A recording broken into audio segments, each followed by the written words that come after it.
On May 29, 2023, President Bola Tinubu assumed office as Nigeria's 16th president, succeeding Muhammadu Buhari. Running under the All Progressives Party, Tinubu secured 8.79 million votes, marking a significant victory despite the lowest voter turnout since 1999. Since taking office, President Tinubu has implemented several impactful policies, including the removal of the fuel subsidy, devaluation of the naira, and the introduction of new taxes and increased tariffs. Now, these actions have significantly influenced the economy, leading to notable increases in inflation, food prices, transportation costs, and the exchange rate. For example, the inflation rate rose from 22.41% in May 2023 to 33.2% in April 2024. Food inflation soared to 40.01%, and the cost of a healthy diet nearly doubled. Transportation costs surged dramatically, with bus fares within cities and between states increasing to 46.2% and 78.7% respectively. The naira's exchange rate against the dollar escalated from 461 naira per dollar to 1,215 naira per dollar. Crude oil product prices, including petrol and diesel, they also saw substantial hikes. President Tinubu's administration presented a budget of 27.5 trillion naira, later increased to 28.7 trillion. The Federal Allocation Account Committee approved 14.6 trillion naira to be distributed across government tiers.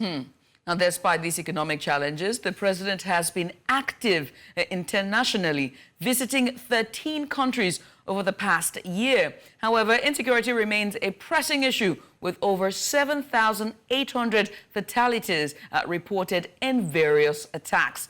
As the president clocks 1 year in office 2 days away from today, we take a critical look at his policies of administration and the impact on the country. And to do this, we are joined by Cheta Nwaze. He is a partner, SBM Intelligence, and Segun Shokwitan. He is a political analyst. And gentlemen, welcome to the show, and thank you so much for coming on. Welcome, Cheta. Good to have you on board. Thank you for having me.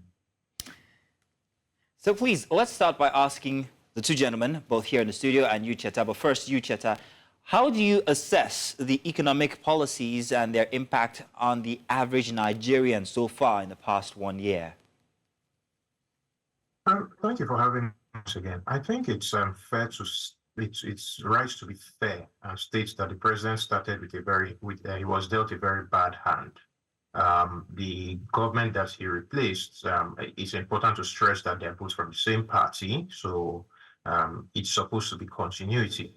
But that was, at least up until 29th May last year, that was demonstrably the worst government in Nigerian history in terms of economic outcomes. So he was already in a hole when he started, and he had to dig out. I would rate him 4/10 thus far, and the reason is simple. In as much as the removal of the petrol subsidy and the devaluation of the naira were very necessary and still are very necessary, the manner in which they were conducted is problematic, to say the least. Unfortunately, we also have questions of fiscal discipline. So, for example, let's start with some of the most basic things. The government officials, including the president himself, do not seem to be cutting down on costs while expecting Nigerians to tighten their belts. On April 2nd, I was passed by the president's convoy in Abuja twice that day. That was the day he went to Senegal for the president of Senegal's inauguration. And I counted 46 cars, 46 vehicles in his convoy.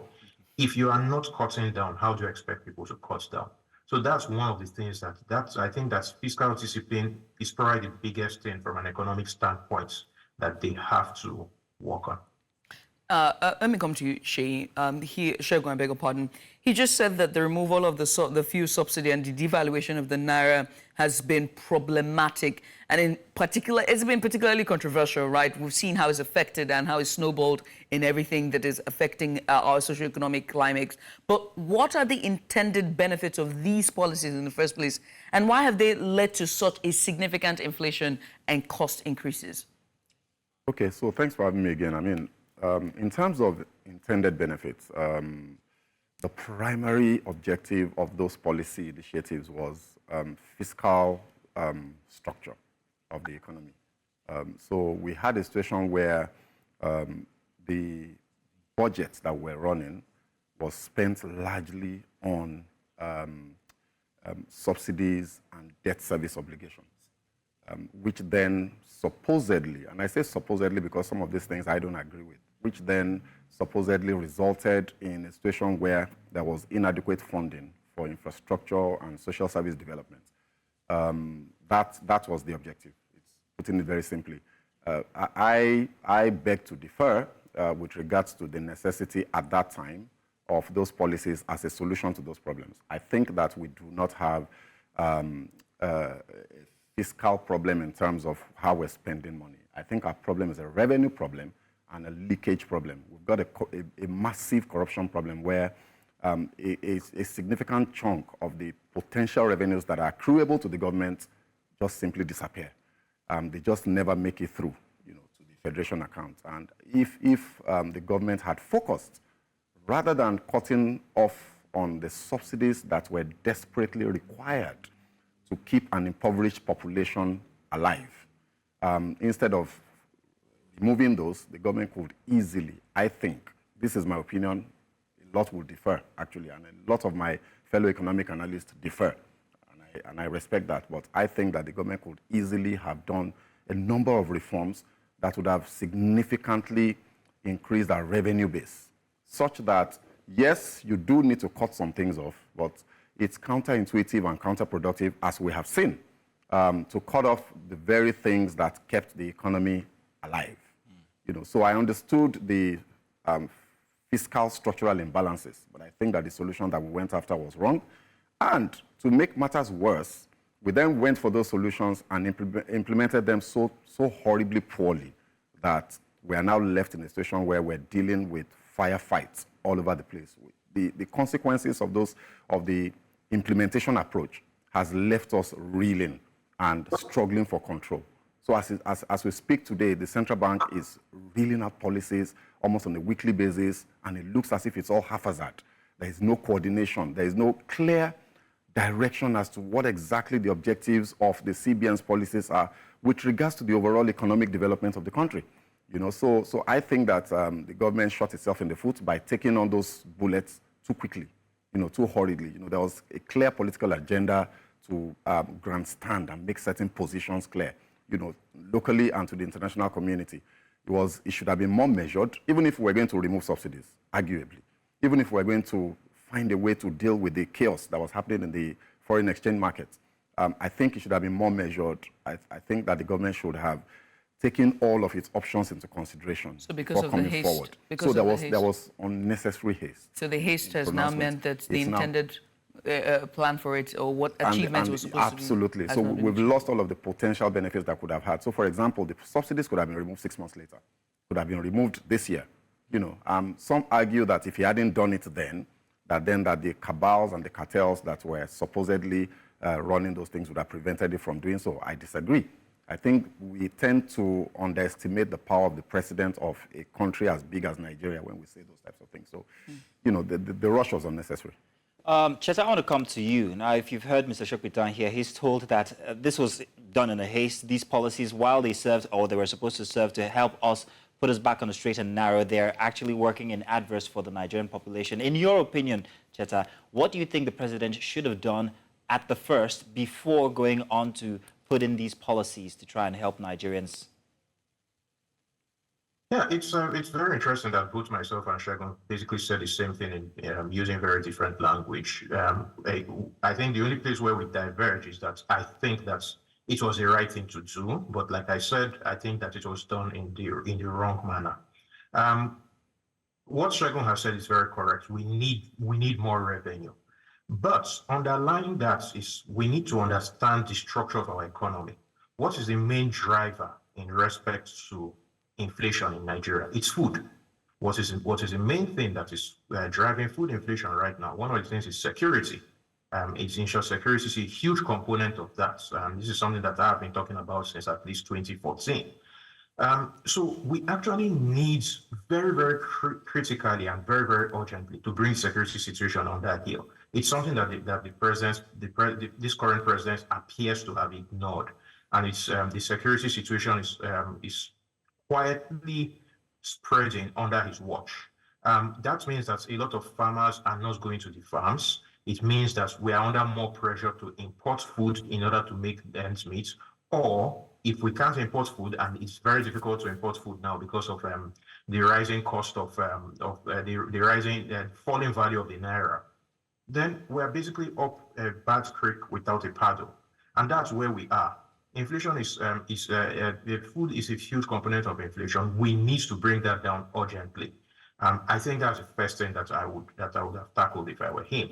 The security component of what we have, and then following that power. You can't have the productivity necessary to raise tax revenue if you don't have power, and power is now very expensive. It's now a big problem. I'm on band A, and being on band A is not something that is very happy for me. Let's just put it like that. As at SBM Intelligence, there's a number of intelligence or data that you guys have collated, especially in the last 1 year, right? From the drastic rise in transportation and food costs, to also insecurity as well. With all the measures and the policies that the government is implementing, are they doing well, or should they be doing it in another way entirely to help to mitigate, mitigate this attacks, especially insecurity on food, driving up the prices of food, as well as, just the cost of living in general? They ought to do things differently, because at the end of the day, it's about results, and it is clear that the results are not good. A few weeks ago, we published a report, The Price of Everything, which you covered on this show. And one of the things that stood out to us in that report was the fact that the top 30 things that went up in price over the last 1 year were things that people use everyday items. So it begs the question: how is the average person breathing if things that he uses every day, Dudu Ocean went up by 180%, and petrol went up by 161%, sanitary pads went up by 129%, Indomie noodles went up by 105%. Those kind of everyday items, onions 98%. Nobody's salary goes up by 50% in 1 year. So how are people coping? If your population cannot cope with rising cost of living, you can't expect a productivity jump. If they begin to prioritize what they will spend money on, then you can't expect them to pay taxes, and then you will have that revenue shortfall that we're having, where we have a situation where last week both Punch and Leadership reported very different things in terms of the government's revenue targets. The Leadership reporting that the government missed its revenue target by a staggering 745%. So if we can't meet our revenue targets, then we have a problem.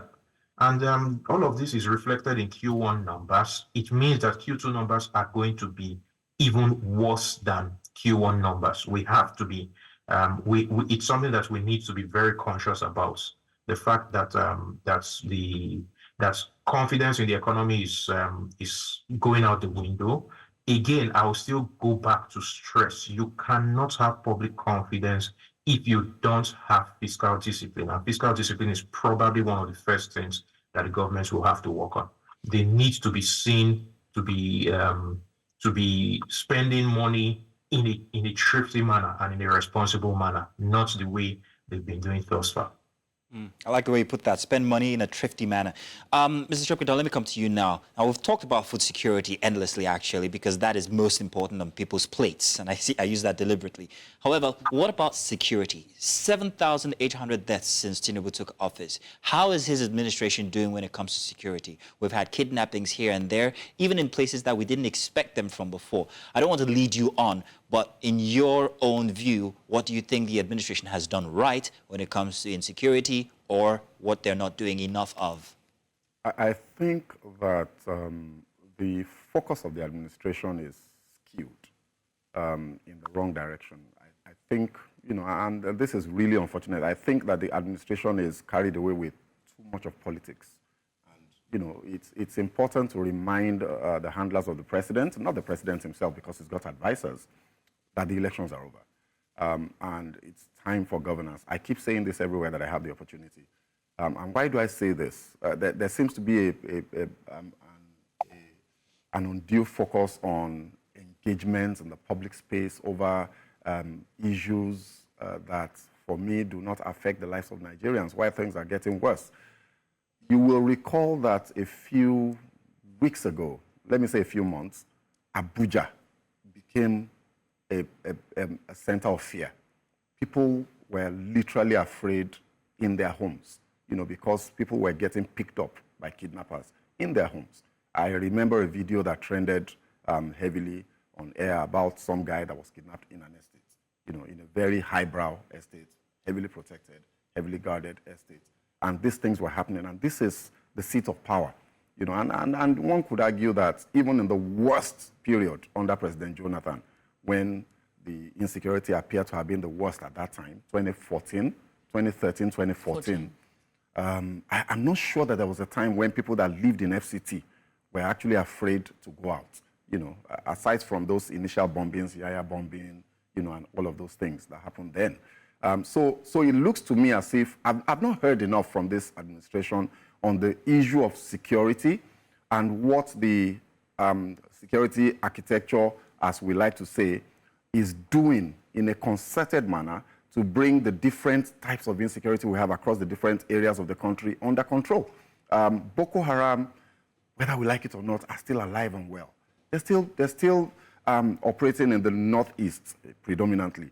In the northwest and parts of the north central, you've still got the issue of the bandits kidnapping people at will. The numbers are alarming. These people walk into schools and make away with 200, 300 people at the same time. And they demand ransoms and they get them before they release people. And this thing has spread down southwards as well. The issues in the east are still there. So now I'm trying to remember as I speak now any deliberate concerted messaging from the president himself regarding security. I can't remember any. So it looks as if the focus of the administration is not in those areas. Security, like Cheta said, power, electricity. How can you drive development if you do not have a safe and secure environment? How can you drive development and economic progress if you do not have electricity? How can you have development and economic progress if you don't have fiscal and economic stability in the major macroeconomic indicators? So it looks as if wherever you turn, there's just a bit of disorder. So, gentlemen, what we see here is a case of ballooned budget. That's frivolous spending. We've talked about that. We've talked about insecurity, the high cost of living, high prices in transportation, electricity, that is power, and food as well. 365 days in office from 2 days from today. What should be the next what should this next 365 days look like for Tinubu's led administration? Let's start with you, Cheta. Unfortunately, he spent the last 1 year digging the hole that he found himself deeper. That's the way I look at it. It's almost as if the president and people around him do not realize that they came in with a trust deficit already. Based on the official numbers, the election that brought him in saw the lowest turnout in our history, essentially meaning that people are turned off from the whole democratic experiment already. And then of that, it was very close between the top three contenders in terms of the official results. So you had the president having 8 million and the person who was declared third, Peter Obi, having 6 million. So in between all of that, so already he has a trust deficit that he's working against, and he hasn't done much to try and reach out to bring everybody under a big tent. It's going to be very difficult to work towards whatever goals you want to, especially given that those goals require taking hard pills if you do not bring everybody together. So I think that's what he needs to focus on now. All right, Cheta. To build that confidence. Thank you, Cheta. Real quick, Mr. Shokpito, because we have to go.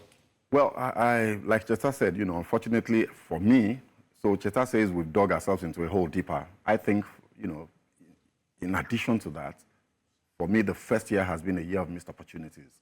It's been a year where we should have set the tone for how development was going to happen over the next 3 years. We've lost that. So to answer your question, what needs to happen for the next 1 year under this administration is to catch up on the things that we've lost, to set the foundational framework that will drive long-term development.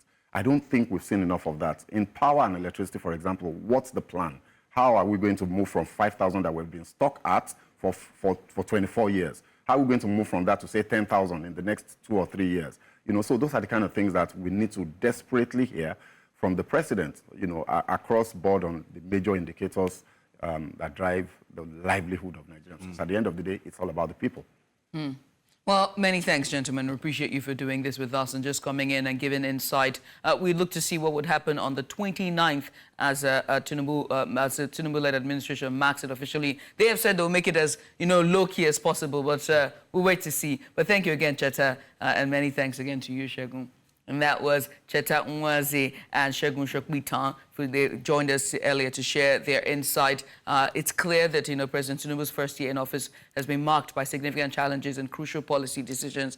As Nigeria navigates its complexities, it is imperative that the president or the presidency must do all it can to alleviate the livelihood and just the lives of Nigerians. We'll take a short break. When we come back on the other side, we have Onyechi on standby to bring you sports. Join us again.